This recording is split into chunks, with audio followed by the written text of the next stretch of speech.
Okay. We went to Pas Christian, Mississippi, which is down on the ocean, way in the south part of the country. And when Katrina, the hurricane came, the wave that came off the beach. Now, you've gone to the beach and played in the waves, right? And how high are the waves? The waves are probably as tall as me.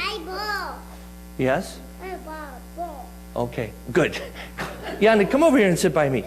Here, you can sit right on my lap while we're talking. Maybe you can keep an eye on these guys so they pay attention. But that wave that came off the beach was almost 30 feet high. Yeah. So if that wave had hit this church, it would have been inside the church up to the fans. The whole church would have been full with water. And there was a church in town. It was Trinity Episcopal Church. Yeah, they went to the roof. Yes. It was Trinity Episcopal Church, which was a smaller church than this, but very much the kind of style our church is. And when the wave went away from the town, the church was gone. There were no pews. There was no organ. There was no piano. There was no hymn books. There was no nothing. The church was gone.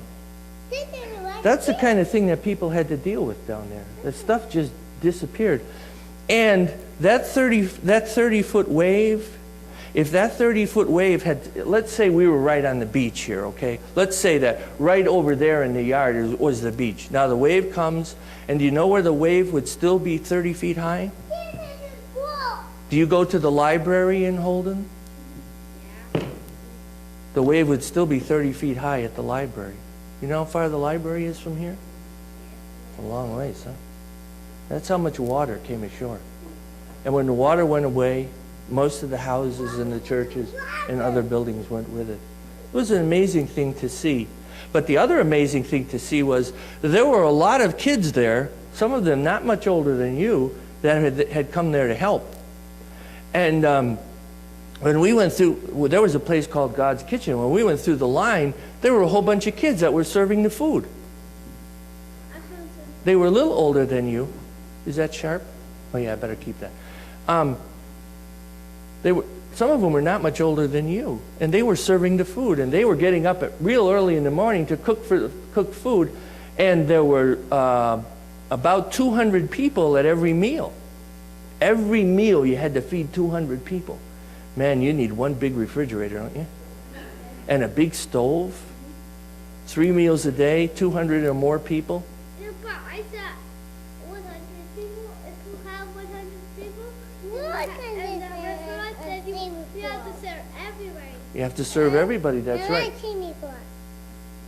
I I don't exactly know what you're saying, Yanni. He said swimming pool. Oh, a swimming pool, yeah. No, there were no swimming pools there. Everything was gone. Yeah. So that's why some of your families have given money, and we're going to organize ways for us to continue to help the people down there. And the kids are in school in trailers. There's no school building anymore. There's one school building left, but most of the kids go to school in a trailer. Have you ever gone camping in a trailer? No. Well, they're going to school in trailers, and there's computers moved into the trailers and everything else, and so that's where they go to school. And every room, when you get done with class in one room, you have to go outside. There's no hallways. You go outside, go to the next trailer, go outside, go to the next trailer, go to lunch, you go over to the gym. Isn't that funny? It's altogether different.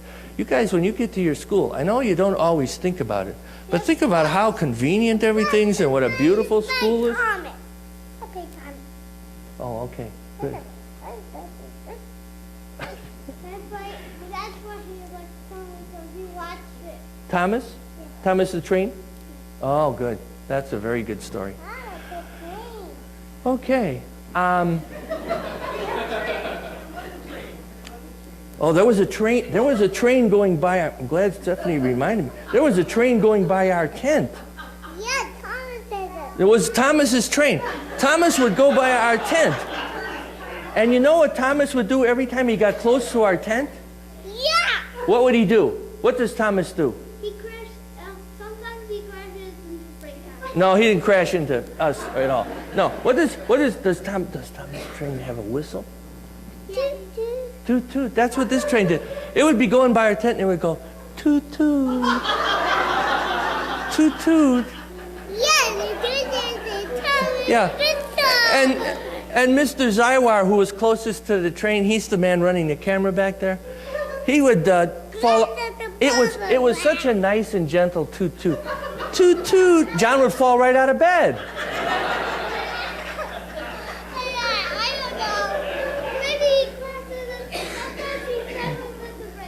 No, there were no crashes, but there was quite a lot of noise. You've never lived until 4 times during the night, about every 2 hours, Thomas the train goes by your tent. You kids can go to your classes now. Thank you.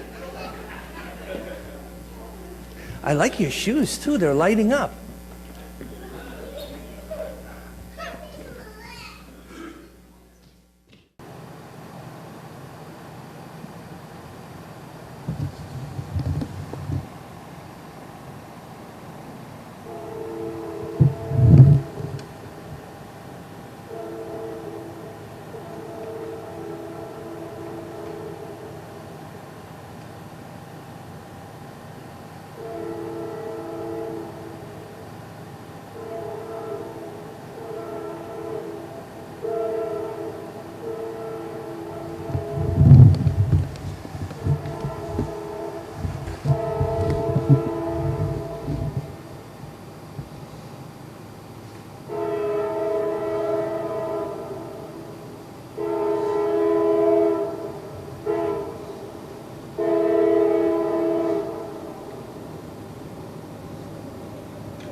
Call Tom. Safely at home. Look at Tom. Let's call Tom, see if he can find it.